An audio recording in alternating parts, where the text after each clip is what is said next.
Mtandao wa barabara nchini ambao umesajiliwa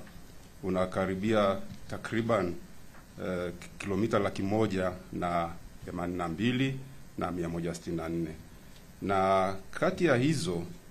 takriban kilomita 37,734 zinasimamiwa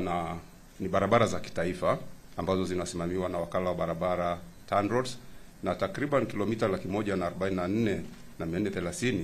ni barabara za wilaya ambazo zinasimamiwa na TARURA. Katika mtandao huu wa barabara za kitaifa zinazosimamiwa na TANROADS, ambao kimsingi ni barabara kuu, kwa maana barabara za trunk roads na regional roads, kilomita 12,527 ni barabara kuu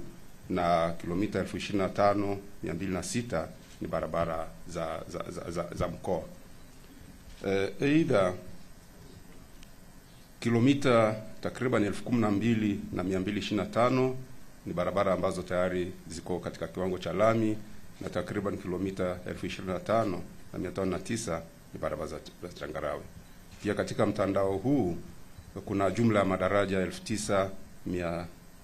9,563 ambapo madaraja 4,367 yapo kwenye barabara kuu, na madaraja takriban 5,196 zipo kwenye barabara za mikoa. Hali ya barabara katika kipindi cha miaka hivi karibuni, takriban miaka mitano, imeendelea kuimarika kwa kiasi kikubwa, ambapo hadi Disemba mwaka huu jumla kilomita asilimia kama 30 ya barabara zilizopo chini ya TANROADS zimeendelea kuwa katika hali nzuri, ilhali asilimia takriban 57 zipo katika hali ya wastani, na ni kiasi cha asilimia 13 tu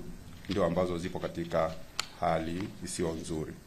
Na kwa ujumla wake ni takriban asilimia 87 ya barabara zilizopo chini ya TANROADS zimeendelea kuwa katika hali nzuri na wastani, hali ambayo inaonyesha jitihada za serikali katika kulinda uwekezaji ambao tayari imeshawekeza katika kuiweka miundombinu hii.